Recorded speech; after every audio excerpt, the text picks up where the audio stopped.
Live from London, it's Plank of the Week with Mike Graham. Good evening and welcome to Plank of the Week, the one show where you don't have to worry about judging anything because we do it all for you. Alex Phillips is here, Russell Quirk is here, Rebecca Twomey is here, and Rafe Heydel-Mankoo is also here. So we might as well kick things off with one of our old favourites, Alex, Mr. Sadiq Khan. The old Genghis Khan. Yeah. Well, it turns out if it's been a, fine time to leave me loose here with 5,000 kids and a crap in the field, then you're not going to get social housing because it's going to go to these prisoners instead who have just been released way before their time, who frankly just want to go on the rob and end up back in prison because they weren't ready to be released. They didn't expect to be released, did they? No, there were people like celebrating with champagne and then literally nicking stuff or, assaulting someone and going straight back in. Right. It's like a day out for them. It is like a day out. But the reason for this, there's the champagne. I think that was somewhere in Nottingham, I think, outside of a prison.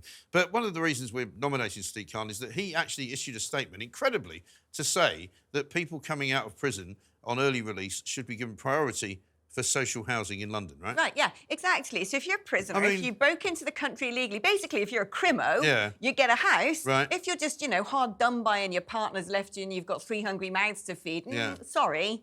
Find a sofa, love. It is absolutely incredible. You see the headline and you think it's the sort of thing that you'd see in Private Eye, a parody. You know, politicians says, despite there being 1.2 million people on the housing waiting list, let's, commit a crime, go inside, get released really early, straight into a council house. Makes perfect sense. I'm starting to wonder whether these politicians are living in some kind of parallel universe, because Keir Starmer says things, there's somebody coming out, Keir Starmer says things which are patently untrue, and yet he says them with such conviction that you think, well, he must believe that. Sadiq Khan's the same. This is a guy who hasn't met any of his targets for building housing in London ever since he's been in charge of the city, which is about, 7 or 8 years. He's got a backup plan for homeless people. Has he? Yeah, he does. And his backup plan for homeless people is basically to carpet all of Oxford Street, which right now is a thoroughfare for cars going from one side of London to the other, in some sort of, AstroTurf, so people can put tents on it. Oh, hang on, this is an artist's impression of what Oxford Street would look like. You know what's going to happen. What is That's wrong just going to with become like a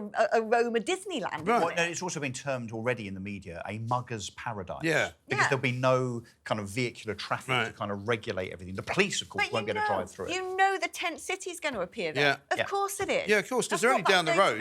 They're in the middle of Park Lane, But back to the kind of whole prisoners thing, it does seem that this government is hell-bent on putting prisoners before pensioners, doesn't it? It does. Unbelievable. Yeah. Well, it's surprising to me that only one person so far that we know of who was released early has actually committed a crime. I'm sure there's many, many more. But this one particular guy managed to do it within, I think, half an hour of being released at Sittingbourne Station, where he molested a woman who wasn't expected to be molested.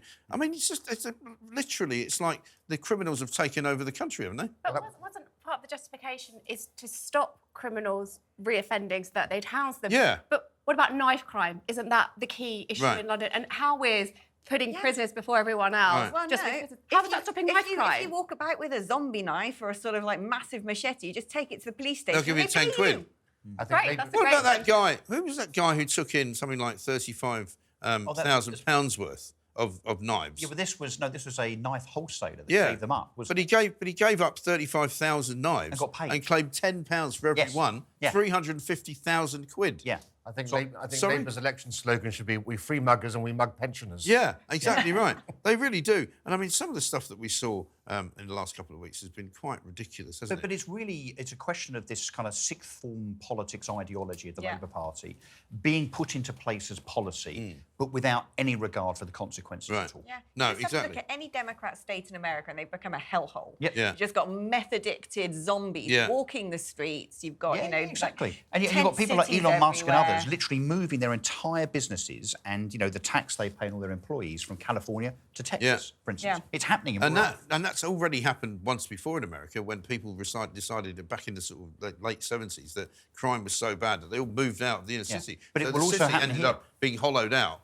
and only had poor people living there, basically. Yeah, but it will happen here. From an economics point of view, I know we're not necessarily talking about that. It'll happen in terms of people going to other places like Dublin, where corporation tax is lower and so on. We're one of the top 3 countries in the world for millionaires leaving the country as it stands Absolutely. already. Let's talk about your first nomination, Russell. A man who has previously won Plank of the Week. And so he may well win it this week. Well, he might win it every week. Up till Christmas, I suspect. Yeah, so this is David. Yes. Lammy. Or as I like to call him, comical Lammy. Comical Lammy, yeah. And I'm kind of spoilt for choice, really, in terms of the reason behind my nomination. Yes. It could be because he thinks that climate change is more of a problem than terrorism. Try telling that to 7/7, 9/11 victims. Yeah. So there's that. There's the fact that he rocked up to Washington with Keir Starmer to meet the President of the United States wearing trainers. Trainers with a suit. That's the second reason. I think we've got a picture of that. There he is. Yeah. I mean, to be fair, and I don't know why I'm trying to be fair. You're going to defend him, Mike? When I saw a picture of him in the White House, he had taken the trainers off and replaced them with proper shoes. Oh, so he didn't have socks on. But I just think if you look closely at these trainers, you know, you don't wear trainers with a suit. You just don't. But, and the excuse has been apparently, well, he's just getting off a plane. Well, yeah, but he knows no, he's he's going to not. be photographed. He's getting onto a plane. Oh, yeah, there you go. But he's going to be photographed by the world's press. It's not a good look. What's he got, gout or something? Doubt, perhaps. Yeah. But the real reason, of course, is his so-called pretend fake defence of Keir Starmer and Lady Starmer, insofar as why they have taken tens of thousands of pounds from Wahid Ali and goodness knows whoever else for their wardrobes. His defence on the Sunday shows last week or the weekend just gone was that, well, you know, the state really should be paying for his and his wife's clothes. Why? Because they're photographed all the time and the state should pay for that. Well, A, no, and B, the comparison he used was that the President of the United States and the First Lady get taxpayer-funded clothes. Guess what? No, they don't. No. It's not true. He got it completely wrong. Yes. So either he told a deliberate lie when he went on all of the news programmes on Sunday morning, or he just doesn't know. Let's have a look at the clip. I also recognise that in our country, there isn't a budget for the Prime Minister's clothes. So it is the case that successive leaders of the opposition wanting to represent the country on an international stage and Prime Ministers have used donors to fund that budget. That is the truth of it. I mean, I had a call from somebody this week who said, yeah, of course he's got a budget that he's given by the state to buy clothes. It's called his salary, right? Because, you know, last year, and I found this out only just the other day, he says that he made £404,000. Yeah. Right? That's what he declared. That's what he declared as his income. Yeah. He paid £99,000 in tax, which by my reckoning makes him a lower tax... 25%? 25% lower rate taxpayer, which I'd like to know whether I can ask my accountant if I can do that. Yeah. Because I'd like to pay 25% rather than the 40%, or sometimes the 45% that they make everybody else pay. Yeah. Similarly, the wife, who's now becoming fast known to me as the new Meghan Markle, because I think she is. I think she's got similar tastes. She's got similar kind of self-importance about her. She seems to think that because she's married to the bloke who's the Prime Minister, that she should somehow get all sorts of grace and favour, you know, things that nobody else should get. Absolutely, that definitely seems to be the case. But here's also the disregard that the Starmers have for the public and the taxpayer. Yeah. Obviously, this is all going on at the same time as they're nicking £300 winter fuel allowance back from 10 million pensioners. Yeah. Is the fact that apparently Lady Starmer, as she is now, went along to Fashion Week, London Fashion Week this week, wearing an outfit that was donated to her not 3 days after this whole furor, this whole kind of argument has blown up. Now, you would think that she'd have a little bit more taste, a bit more decorum, a bit more respect for the taxpayer than sitting there 3 days after the headlines are broken saying, yeah, Wahid Ali bought me this. Can you imagine? No, but can you imagine? Taylor Swift tickets as well. Can you imagine the conversation in the meeting in Downing Street where they go, look, we're taking a lot of flack here. What's the solution? I know. Why don't you go to London Fashion Week, sit in the front row, wear a really expensive dress that somebody's loaned you, because it was loaned to her for the event, right? Because that happens quite a lot in the world of celebrity, because that will get everybody off the scent. Well, it won't, will it? But what could have been done is it's happened, right? Damage limitation. How about, well, we're putting, British fashion brands on a global scale. Let's talk about this. Right. Let's promote, our brilliant enterprise we've got. That was such an opportunity there. Yes. And it's this justification peddling backwards. Oh, we've done nothing wrong. You sound like a PR. Well, we do what we do. We'll they should hire you. No, they should hire you. Well, I'm looking for a job, so the optics are awful. Rebecca, you put your finger on it, though, because it's true. You would think that somebody inside of the business of Downing Street would say, here's how we fix this. But instead, they seem to be absolutely hell-bent on just kind of sticking two fingers up to everybody and going, the hell with you, the hell with the taxpayers, we're entitled to this. It now turns out, as I didn't know until just today, that Keir Starmer has claimed the most freebies of any MP. 100 grand, more than that, since 2019. Well, right? And this is tickets, Arsenal, Taylor Swift. All of the stuff he's claimed since. No, I'm talking about before he was Prime Minister. This is like 5 years. Yeah. 5 years. He is the highest claiming MP in Parliament, right? Ever. Ever. Well, no, just since 2019. And this guy seems to think that he's entitled to all kinds of freebies. And why is he not paying tax? You know, when I'm a self-employed individual, and if I get freebies or if I get, you know, a free travel, a free holiday, if you get a company car, anything you get, you pay tax on. Is he paying tax on it? Can I also just remind us of what happened a few years ago with Boris Johnson and his wallpaper saga, which was donated, or the money for which was donated. He spent 70-odd grand of wallpaper to redecorate Downing Street. And there was an absolute uproar. And it was very, very prominent. Keir Starmer, Angela Rayner, etc. Absolutely slating Boris Johnson for that and for the declaration and the fact that a donor's involved. Now it's literally turned full circle. Starmer, actually, this week apparently has doubled down and said he hasn't said that he won't stop he's going to continue taking donations. To take freebies. But that's the key issue here, because he's not a politician. This is a man who is still a prosecutor in his mind. He's still head of the Crown Prosecution Service. And he's been so unforgiving to anybody else when they've made some mistake or they've gone down this path. He's had no time for any sort of compassion or empathy at all. And now, of course, he expects that to be shown towards him. That's why this all stinks. You know, when we had, Johnson and Brown in office, their wives actually rented their outfits. You know, that's how they got around it. She's not the first person ever to become the new First Lady. This terrible term that's being be used clear, Lammy's now. gone further, and now he thinks genuinely that the taxpayer should pay more money, not donors, the taxpayer should pay for Keir and Lady Starmer's clothes. But no one cares what she wears. Let's have a look at David Lammy, though, back in his hometown of Tottenham, North London. You might remember this particular clip. If it feels like neighbourhood policing has vanished, it's not around you. We haven't seen a police while I've been here, and I've been here for a little while now. Only David Lammy could be that thick. I reckon he just wants that man to donate him some new Ian Collins-style glasses. Yeah, maybe. Getting some nice shoes to replace his trainers. Well, Keir's got 6 pairs of glasses from Lord Ali. Maybe he could just give one. He doesn't need glasses. He's never worn glasses before. Who, Starmer? Yeah. Well, if they just sort of popped up halfway through the campaign trail, maybe he thinks, oh, look, he's got glasses he thinks it makes it look intelligent. Absolutely unbelievable. You're trying to say he's got no vision, aren't you? It makes him look less like Rudolf Hess. We've got such a bleak 5 years ahead with Labour. I think we need Lammy there throughout it for some comic relief, you know? Just to keep us sane. Comical Lammy, as we call him. Rebecca, you've got the police, but not just any old police. Oh, no, this is Gwent Police. Gwent Police. Look, Huw. Really careful here not to make too many puns about policemen's helmets and their equipment, OK? But wait for it. OK. So, Gwent Police... Thanks for the warning. That's a trigger warning. OK. So, Gwent Police have done a small survey about, you know, how their police officers are doing and how they feel about things. How they feel about things? Well, you know, we're in the touchy-feely world now. We need to know how they feel. Unbelievable. But how certain parts of them might feel. Right. Because the unisex trousers, which I didn't know were a thing before this, the unisex trousers, which are part of their uniform, have been crushing testicles and giving people infections because they are not... I'm glad you said people there, because obviously some people have testicles and some people don't. Doesn't make you a man just because you've got testicles. This is too much for me. This is too much. They're just unisex trousers. And I don't know who came up with this brilliant idea to create unisex trousers, whatever they are, but they're causing so many problems. It's effectively a health hazard. So they're actually crushing balls? They are crushing balls, but the wrong kind of balls. They're crushing their own balls, which isn't necessarily a good thing when they should really be catching criminals.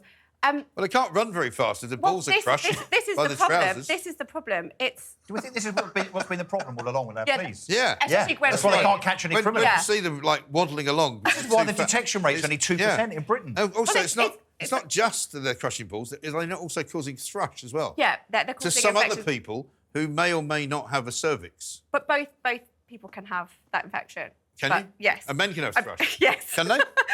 I've never had it. They can carry it and pass it on and lots of things. Right. But yes. But the uniform is causing... Always educational here. You're welcome.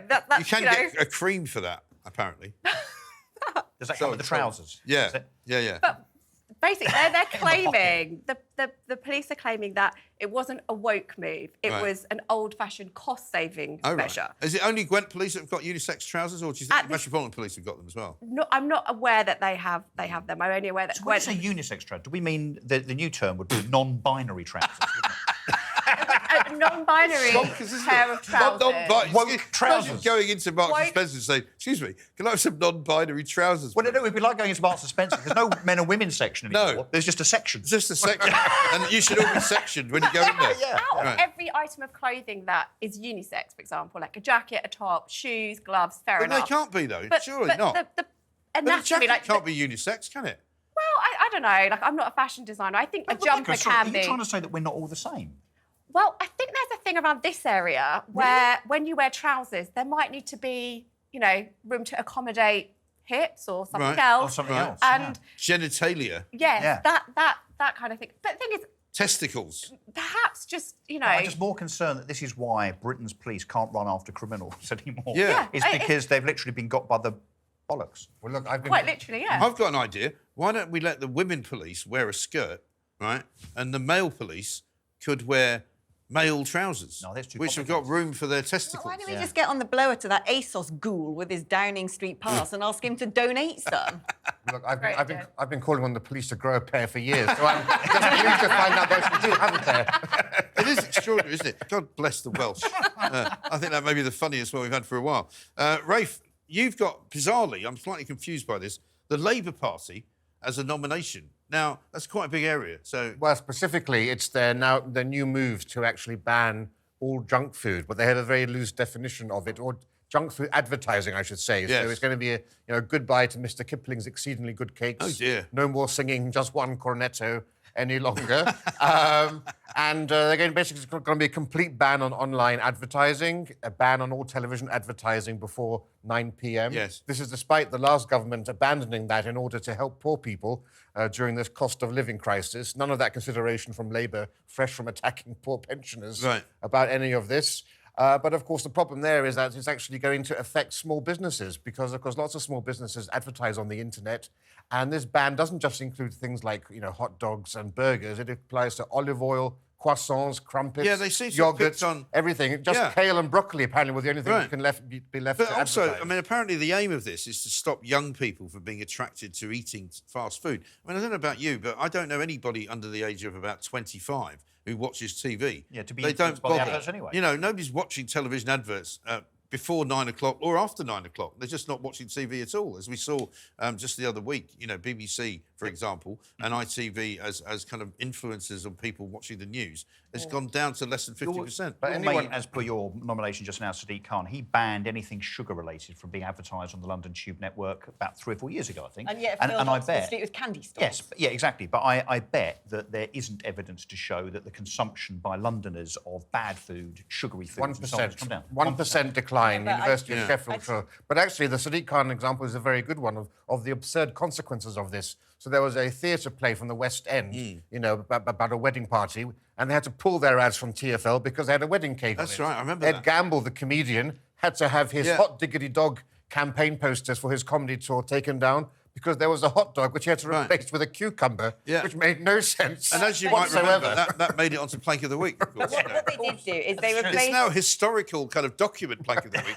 Just look back at how crazy... Wikipedia. Yeah, just look how crazy Britain got over the course of the last 4 years. Just watch Plank of the Week from the beginning. Yeah. But they actually did find a way to prevent people's appetites being stimulated on the tube by replacing all the adverts with non-binary Hulk Hogan women with hairy armpits advertising various forms of razor blades. Well, and if anything's going to put you off your lunch, That's a good point, actually. What happened to all this body positivity, right? We were told that big is beautiful, that fat is great. Right. We had these gorgons advertising for Calvin Klein models, had Lizzo stomping around on the stage, as underwear. ads, and apparently now that this is all apparently forgotten about. Now it's bad again. Tesco's apparently are working on a plan, and this is only again just announced this week. For those people who have got a Tesco Club card, you'll be able to access an app which will follow you around as you go shopping and will tell you when you've got too much in your trolley, which is not good for you. So, if you pick some sour cream off the shelf over there, and then you go to get some cheese, it will say, no, you don't want to do that. Too much dairy. That's too much dairy, too many carbs. Maybe you get some low-fat sour cream or some creme fraiche. Can you imagine this bloody thing talking to you and saying, oh, do you really want those sausages? Please I don't think that's such a good idea. Ridiculous. But here's an idea. Maybe with, if we charged more VAT on sugary snacks, maybe if Tesco charged more for the bad stuff and use that money to subsidise the healthy stuff. Because they won't. They'll introduce the tax. Thanks for tipping them off and telling them, by the way.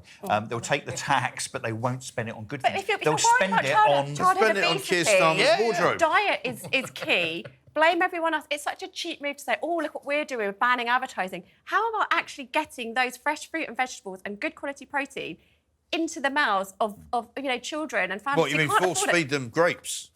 let them eat grapes. It's so expensive now to buy proper food. It's not really. It really is. No, It's actually not. I It's because disagree with you. parents, many parents, particularly of a certain demographic, you know, we can say kind of poorer families, are also patently lazy. And what they want to do is go out and get a bag of chips for their kids, stick something in the microwave for their kids, because they can't be asked I think to make there's a something lot for of their pressure on kids. families, and I don't want to sort of disagree with you too much on this one, but I think what could be a better use of this is educating people on cooking proper, quick meals. If you've got five kids, you're working... Good, proper families teach their kids how to eat and cook properly. That's what they do. Yeah. I know this because I've got two families. I had an older lot and a younger lot, and they all know how to cook and they all know how to eat properly, and they're all pretty healthy. I consider that to be part of my duty as a parent. Yeah. You know, and if you're a parent, you're not doing that, then the hell with you. I'm not giving you money to subsidise you so that you can do it better. Okay. Sorry. Fair enough. You know, that's my view. Anyway, let's have a look, because we got this. The first ever fast food delivery in 1963. Yes, would you please send me 2 chicken suppers, 3 fish suppers, and a carton of peas? 2 chicken and chips, 3 fish and chips, and 1 carton of hot peas. We take the order and we send it off. Within 15 to 20 minutes, it's on their table waiting for them to eat it. So your car's always sitting at The ready? car's at the door there with the engine ticking over. As good as Z cars any day, I'll tell you that. And as soon as that order leaves this counter onto the car, it's away and there's no time lost. So that was the beginning of Just Eat, you see. Basically, I was going to say, that's where delivery got their I must say, inspiration standards from. have dropped massively because I never see anybody wearing suits now in the local fish and chip shop. Or delivering to you. They should be wearing suits. Yeah, I love absolutely. that. That's brilliant. Right, coming up, we're going to be talking about a non-binary dog, believe it or not. We're also going to talk about Ben and Jerry's once again and the criminal justice system.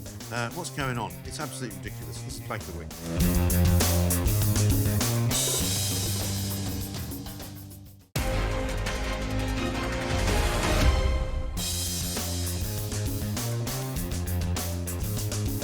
Welcome back to Plank of the Week. I'm Mike Graham, and we've got the panel going here. We've got some great nominations already, but I'm now going to talk to you about what can only be described as a gender-fluid dachshund, right?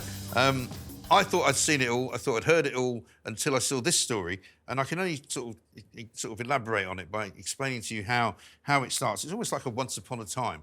Once upon a time, in Cambridgeshire County Council, there were some people there who didn't get along with each other very well, and one of them had a dog, and the dog, whose name I think is Pablo, and there he is, there's Pablo the dog, and look at the bloke that owns him. Pablo apparently liked to take part in lots of pride rallies and used to go on marches and things like that, and it was declared that Pablo was gender fluid, and therefore, you know, wasn't sure whether he was a woman or a man. We're not sure whether Pablo... When you say he likes to, like we know that it's him that wants to as the dog rather than Yes. the owner forcing him to do so. Yeah, nobody's forcing the dog to do it. He No, wants the dog to. very much... He knows they're on and he jumps up every morning when loves there's a it, pride yeah. march on. He's at the door scurrying. He's going, ready to go. because the great thing about Pride now is it goes all year round. Can they smell it? Can they smell the pride march? I think they can smell it. Yeah, I don't know how. You find a gender-neutral lamppost to go to. Anyway, this all ended up, believe it or not, in an employment tribunal, right? Hard to believe, I know.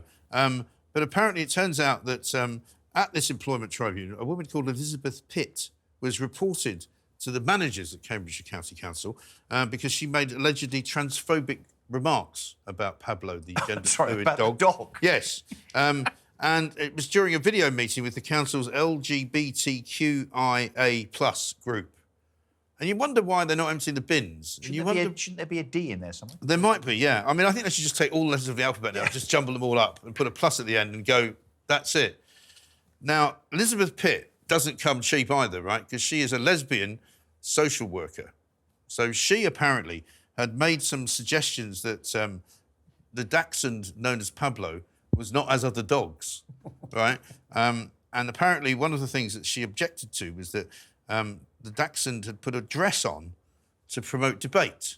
I'm thinking to myself, what is going on in Cambridgeshire Council? Anything on. Someone put it There's on the a dog dachshund. walking around dressed as a drag queen called Pablo, right? There's a woman who's a lesbian calling it something else, and it's now ended up in an employment tribunal. All to huge cost to the taxpayer, This right? isn't a new series of Little Britain, Mike. I don't know. I mean, when I started reading this story, I was thinking sort of further into the mire. Council bosses banned Ms. Pitt from contacting members of the LGBTQI+, whatever it is, a group, and she wasn't allowed to attend any meetings. The local authority then said that she was going to have her employment terminated. The social worker, the lesbian social worker, then sued them for discrimination and harassment over her gender-critical views. And guess how it turned out? It means that she's now been in receipt of £63,000 compensation from Cambridgeshire Council, which basically is taxpayers' money, because of this gender-fluid bloody dog. All I can say is you wouldn't get this in Springfield, Ohio. The dog would be eaten. Very true. By some Haitians. Yeah. Right. Get the barbecue out. Right. Over to you, Alex. Ben & Jerry's. Yes, they're talking about stateside. Ben & Jerry's never want to miss an advertising opportunity, some sort of woke corporate, let's try and promote whatever it is They're you want awful, to promote. aren't they? They're just dreadful. Yeah. So they've come out of a special edition Kamala Harris ice cream Oh, yeah. called Coconut Jubilee. And there it is. Now, first of all, Now, I you thought think that was a coconut's joke, wouldn't supposed you? to be like a racial slur. It's an insult. Isn't it? Right? Yeah. And then Jubilee is like an anniversary of I don't know how many years. She's not anything yet. No. What's the anniversary? What is her Jubilee? What is all of that? Yeah, I know.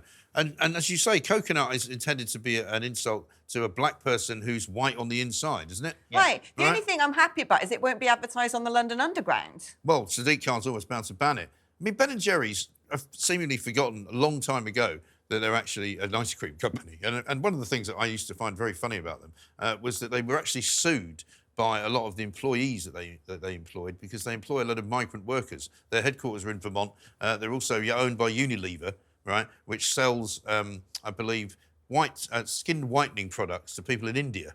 Right? Wow. So, I mean, they're not particularly woke. They're not as woke as they'd like to think they are. Yeah, yeah. But the Ben & Jerry founders are. I mean, they've been criticised roundly by many, many people over the years for being woke and propagandists. I wonder if they've introduced a Trump ice cream, have they? I bet they haven't. No. No. There's a surprise. Yeah. It was all Well, just they could have What would it Trump's be? orange and bitter chocolate. Well, there's a marketing opportunity, but of course they haven't. They say that they've actually introduced this in order to make people think about voting for Kamala Harris. Yeah. Or just voting in general. But, I mean, it's a $100 billion company. If they cared that much about people voting, surely they'd put that money somewhere else rather than trying to sell weird ice cream. Isn't that interfering in an election? I mean, if you did that in some countries on the basis that you're not showing balance by providing an ice cream for both as Rafe candidates, says, they should have a it's Trump pushing. flavour, shouldn't they? Yeah, no, exactly. If they had both, that would be fine. Yeah. But they don't. So they're interfering. Now, some of you might remember this, but some of you might not. But Kevin O'Sullivan and I actually did a bit of a spoof Ben & Jerry's advert. I remember this. Some years ago. Have a look. Introducing Mike and Kevin's ice cream for snowflakes. Indulge in our deliciously sanctimonious flavors, such as Extinction Raspberryan, Cancel Culture and Cream, Cookie Double Warming, Non-Bineberry, Woca-Cola, Ginger Nut, and Vanilla. All made from our organic gender fluid. Mike and Kevin's ice cream for snowflakes. Those are all genuinely brilliant names. They are. Aren't they? They are fantastic. I mean, we did that a few years back, but it hasn't really changed. Right, Russell, over to you. The criminal justice system.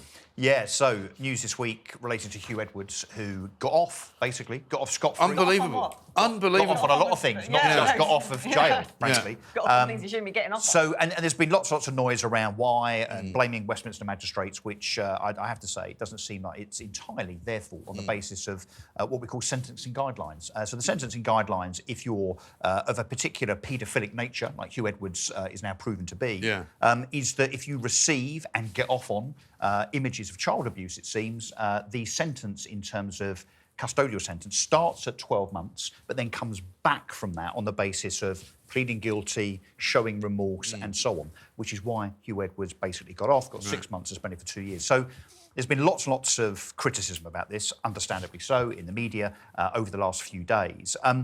And clearly, it's not the magistrates, it's the sentencing guidelines that need to change. When you've got certain people that have been incarcerated for 20 months here, 22 months there, for shouting at police dogs, for saying things that were wrong and racist, admittedly, on social media, but on the basis that they were offensive. But we've effectively got a sentencing system that says if you're a paedophile, you get off. But if you say nasty things on Facebook, shout at police dogs, ask the police, for instance, if they still think that they're English, which was another charge that ended up in a custodial sentence, that those crimes are more serious than the crimes that Huw Edwards has committed. That is preposterous. It's preposterous, but if you want a little bit of a factoid, if you look at how many people are charged with making indecent, Category A images every month, and when you look at how many paedophiles they're estimated to be in Britain, it's around 850,000 a year. And do you think there might be because there's no enough deterrent? prisons. There's no deterrent, but I mean, seriously, the rate of paedophilia is really high. You wouldn't be able to put them all in prison. Yeah, but as Russell says, if you actually feared that you would be caught and you would go to jail, I would imagine you would wipe out 50% of those people. You would, because say, the person I'm not actually going to risk it. The person that sent those images to Huw Edwards also got a suspended I sentence. know. So clearly, I mean, the punishment... Well, we know that only 1/5, because the Sun did it this week, the day after the Huw Edwards verdict came down, only 1/5 of people who commit paedophile offences goes to jail. So the sentencing guidelines are too lax. all wrong, isn't it? There is no deterrent there, and that needs to change, which is why I'm nominating it. There's no consequence, and it looks as if you're, effectively, you can just feed the market. Yeah. If there's no consequence to you consuming, these horrific images, how do you even sometimes in your own mind know it's wrong? But surely we understand that if those people consume those images, the demand necessitates that the act of child abuse happens to fulfil that demand. Exactly. So how is someone like Huw Edwards and the person that sent those images any different from the person disgustingly that has been involved in that act? No. They're the same. And they should all be in prison for a long, long time. And look, wherever they have to go to prison, under what circumstances, whether they go to Estonia, which of course has been muted, or whatever. Well, that came and went, didn't it? Who cares, right? These people are dangerous. They're dangerous not just to society, but to the most vulnerable in society, our children, 7-year-old kids, for God's sake. I know. This is wrong. Shocking. One of the more shocking aspects of the story, of course, as well, was that leading up to his final, sentencing and even his guilty plea, people were defending Huw Edwards up and down the BBC. His former colleagues who said they knew him very well, as far as they went. John Sopel said, well, he might have a very complicated life, but, he's not a criminal. Andrew Marr did the same thing. So many of them. Let's have a look at how the BBC actually covered this story. Emotional as the court heard about his mental health problems, his suicide risk, and an upbringing where his failure to get into Oxford left him feeling like an outsider at the BBC. Left him feeling like an outsider So he didn't get into at the Oxford University, so he BBC. became a pedo? Yes. Left him feeling like an outsider at the BBC, where he was the highest paid person on BBC television. Yeah. Right? Only, I think, outstripped by Zoe Ball on Radio 2. And Lineker. And Gary Lineker. Yeah. But he was third highest paid person, the most highly paid person in the news business in the BBC. And it wasn't just the BBC. A load of old cobblers. I happened to have Sky on, just for balance, watching the actual sentencing coverage. Right. And those journalists were making almost a pseudo-defence in exactly the same way. They were talking about how he's vulnerable, how he might be a suicide risk, how he might get hurt in prison. Too bad, and so on. And it was almost this mitigation on behalf of, maybe because he's a so-called, or was a national treasure, on the basis that should give him some kind of special dispensation. He's a criminal. He's a paedophile. End of. And just look at the optics, right? You've got somebody who's escaped jail for having child abuse images, whereas other law-abiding people, like carers and pensioners, went to prison because they were outraged over children being murdered. Yes. And I think it's the optics of this. The legal system, I understand the sentencing guidelines need to change because, of course, people have to have confidence in the legal system and they have to think that people are being judged fairly and equitably. Yes. That's more important even than whether or not someone like him, gets a shorter or longer sentence. The people must be reassured that the law is on their side, and every single thing they've seen in recent months has said just the opposite. Well, justice has to be seen to be done. That's one of the tenets of natural justice. And also, one of the points of justice is to, as we've said earlier, to put off people who might think about committing that crime. Yeah. The locking up of the rioters and the keyboard warriors was supposed to be all about stopping the riots and making people frightened to actually take part in anything like that, which was going to end up with a jail sentence. And guess what? It worked. The riots stopped literally the next day. Yeah. They could do the same in every single aspect of life, whether it's knife crime, whether it's paedophiles, whether it's, robbers, muggers, rapists, lock them up, and then maybe people won't do so much of it. What's the South American country? It escapes me. I think it's El Salvador. El Salvador, which is had the second highest murder rate in the world. new president comes in, builds more prisons, takes all of the murderers, because, of course, as ever, a lot of these crimes are committed just by a small percentage of people, took them all off the street, put them in prison. Guess what happened to the murder rate? They're now one of the lowest murder rates in the world. I mean, it's amazing, isn't it? How you can incarcerate people, protect the public, and the crime goes down. But they can make the argument for the rioters, right, and the far-right hooligans, but they can't make it for anything else. That's the bit that's really strange. Exactly. You know, they talk about wanting to protect women and girls and stop violence against women and girls. And what do? They let out a load of prisoners who are going to commit violence against women and girls. Huh? Sorry, I mean, it doesn't compute, does it? Anyway, coming up, Rebecca's going to be back with another bizarre story about the RAF. And, of course, Rafe will be here with a Lib Dem councillor who's suffering from PTSD. All coming up after this.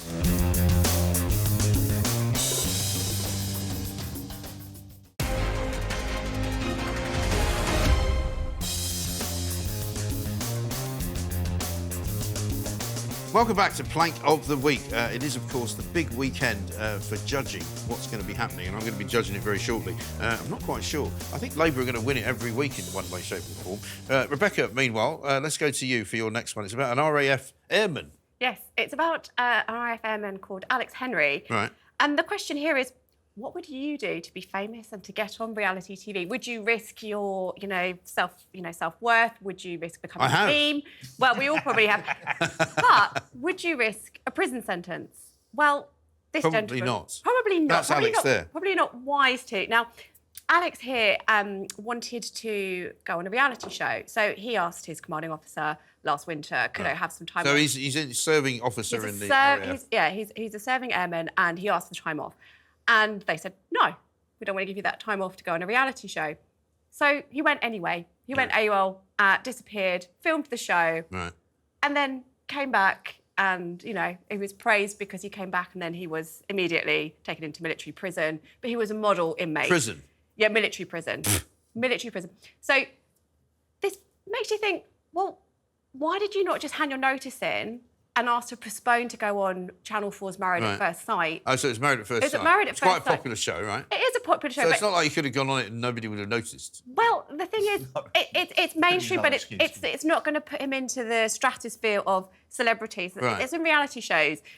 All producers do this with contestants. They all think they're going to be the breakaway stars. It's called the doom chat in the industry, and they say to them, just so you know, this potentially could ruin your life. Yes. So they all have that doom. And the premise of this show, I've never watched it, but I've heard people talking about it. You Marry Stranger. They used to like the Australian one, which apparently was very brilliant good. in lockdown. So basically, you go into this show, you meet somebody, or they set you up with somebody. Yeah, they make you someone. And you get married to them. It's not legally binding, but effectively you do the wedding and you marry. Right. And then you live together as a married couple and go through all the different stages with other couples. So the other thing with this is that, there were accusations of, him being a domestic abuser. So that's also come out with this as well. So the whole thing. He does sound a bit of a plank, this guy. Here's the here's the clip of Married at First Sight with Alex Henry. I would make the perfect partner because I know how to keep a woman happy. I have my ways, promise. I'm tired of this fast lifestyle and going on holiday and having these short-term romances, and I'm ready to just be in something real. Tired of going on holiday? I have to say, a man who's tired of going on holiday is tired of life. The youth of today, they're so spoiled, aren't they? I mean, and he wants to show that he knows how to make a woman happy, by going to prison, right? I mean, it's not a great start. At least we help make him famous. I suspect more people will watch him on this show than watch him on the actual show, Married at First Sight. Well, that's it. That's the joke in all of this, is that, like I said, he got the notoriety he wanted just for all the wrong reasons. And so how do you get on? Do you get sort of eliminated on this show? Is that how it works? No. How do you win it, is what I'm saying. You don't win it per se. It's just you get, if you stay in your couple, that's kind of the prize. Right. Love is the prize, Mike. I don't know if that's... Or not, as the case may be. Or not. Yeah. But if you don't just decide to stay in the... Right. It's called an experiment. Yeah, but you don't have to stay married for long, presumably, just for the length of the show. Yeah, and to get the Instagram deals and everything else that you need. But it does awful, work, that show. Surely it's about true love, isn't it? Or am I just, Yeah, it's a very good idea. It's never going to catch on. Not going to happen. No.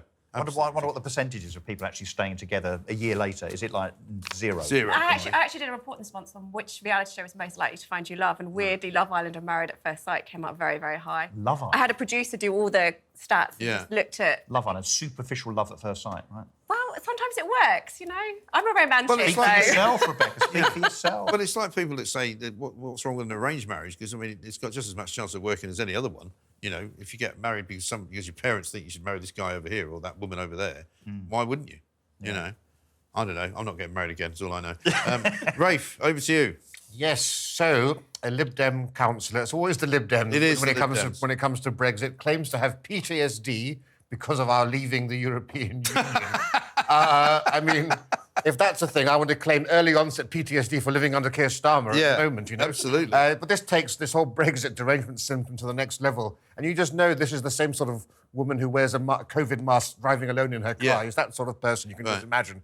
And you can sort of see her in the psychiatrist's office on the couch with her latest nightmare of Farage. Her name is apparently Antonia Harrison. That's right, and she claims to have been physically affected by Brexit. There she is with Ed Davey. I mean, that would give you PTSD for a start, wouldn't you? Yeah. She's lost from that. She's lost her voice repeatedly because of Brexit. Oh, yeah. And she blames us all on trauma, you know, and trauma is the most overused and abused word. And I think it's an insult to the genuine sufferers of PTSD. People who've been in war, horrific abuse, been in accidents. You don't get PTSD because your country left a corrupt bureaucracy. I hate to break it to you. Well, I mean, Alex is the expert here. I mean, you sat in the European Parliament. Oh, my gosh. You were elected. The Lib Dems were you were elected to sit there. What were the Lib Dems? What were they like They there? were nuts. But the thing is, most of the people who ended up as MEPs for the Lib Dems, you wouldn't give a job, babysitting your dog. Right. Absolutely useless. Not even a non-binary, gender fluid dog. Not even that sausage thing, whatever it was, with no nuts. But, I mean, seriously, they're absolutely useless, these people. And they sit in that parliament and they would get so much money that I can understand them getting PTSD because you go from chauffeur-driven car and red carpets and 15 grand a month tax-free.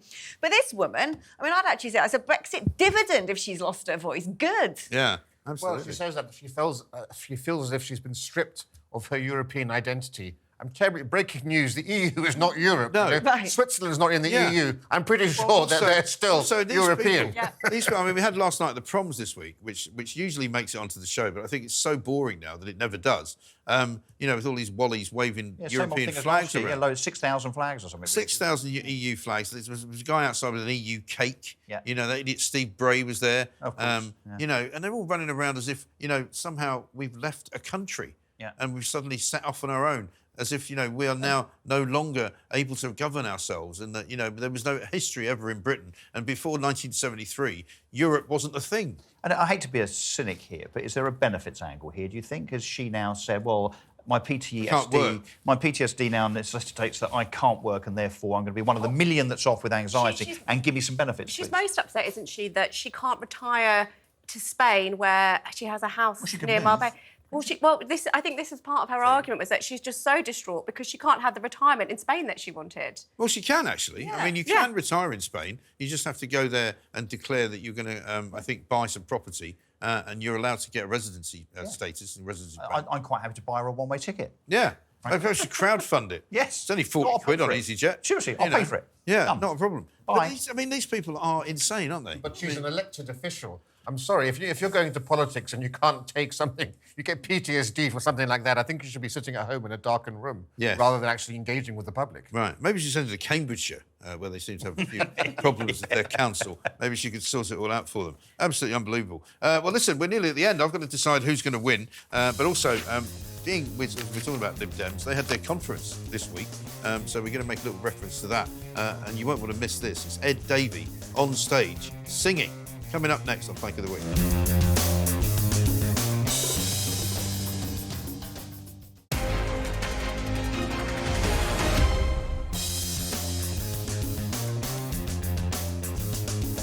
Welcome back to Plank of the Week. So, we're into conference season, ladies and gentlemen, and the first conference, well, not really the first, because the SNP had their conference, which was pretty laughable. Which no one noticed. Nobody really noticed, because the SNP have now gone back to what they used to be like before they were in power in Scotland. So, there's just a few people in sort of strange-looking woolly jumpers and a few deranged-looking people in kilts, talking about, fighting our freedom, finding our freedom, and all that sort of rubbish, right? So, we had the Lib Dems in Brighton this week.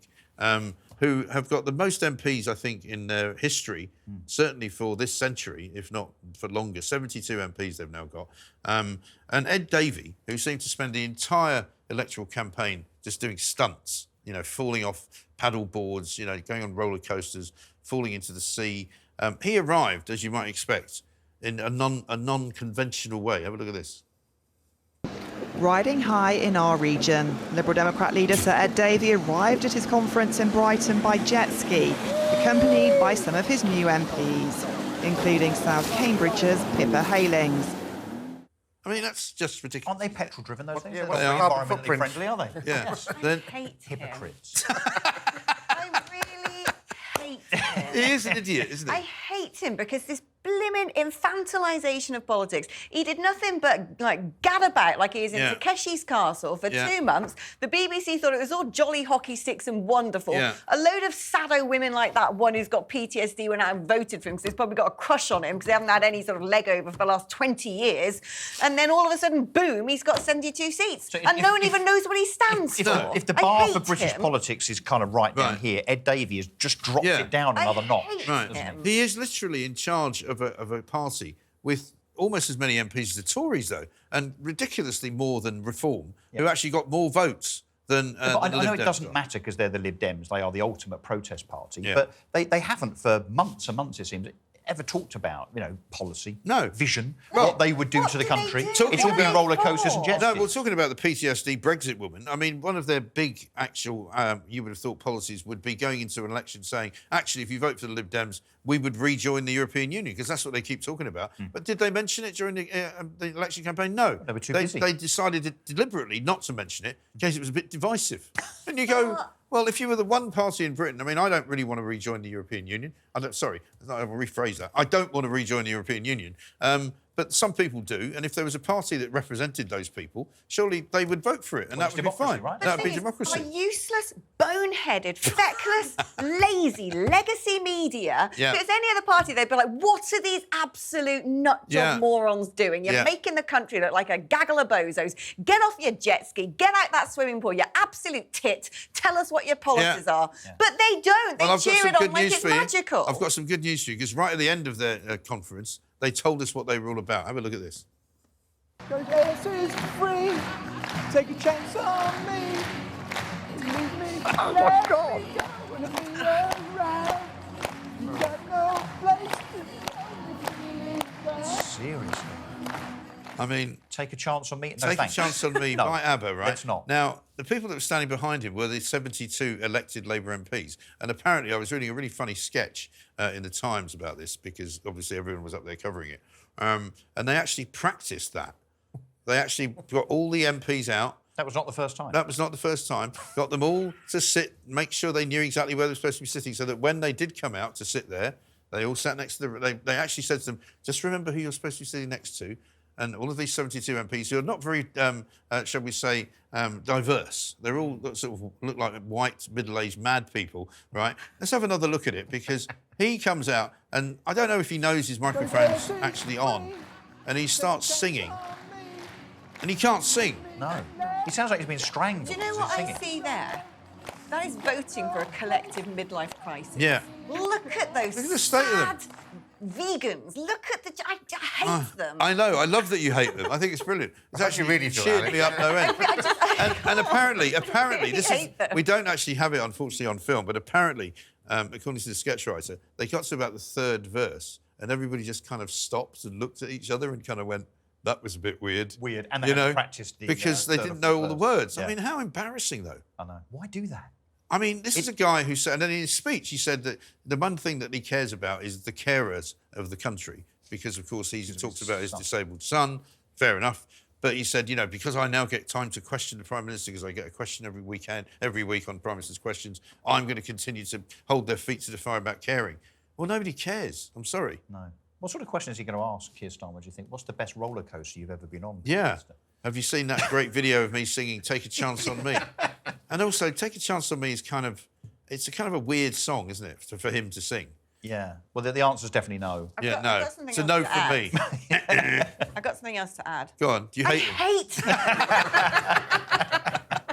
That is incredible. Absolutely brilliant. I'll tell you what we've got. This is actually very unusually for this show. We've put together a little montage of all of Ed Davies' little his exploits, faux pas. So let's have a look at this.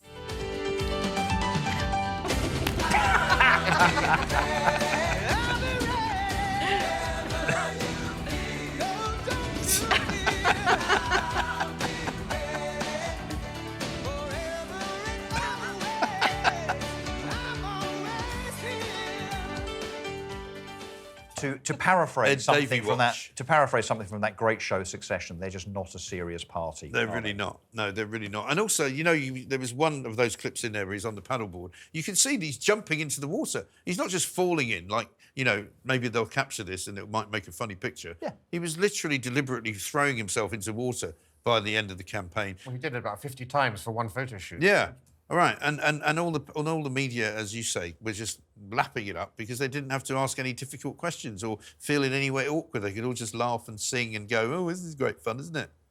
Just shocking. Believable. She hates him. In case anybody doesn't know, Alex Phillips hates Ed Davey. And all Lib Dem. It may well be. All of them. It may be a thought crime. I don't know. There could be people waiting to arrest you outside after that. Yeah. I tell you what, I've swung towards Alex. I'm going to go with Ed Davey. Alex. Ed Davey, plank of the week. I'm sure next week we'll be getting David Lammy back up again. You might even get Ed Davey back up again, but he hasn't won it for a while. So in the interest, back into obscurity. in the interest of generosity and democracy, Ed Davey, plank of the week. Well done. Thanks to Alex. Thanks to Russell. Thanks to Rebecca. Thanks to Rafe. Well done, everybody. We'll see you at the same time next week. This is plank of the week.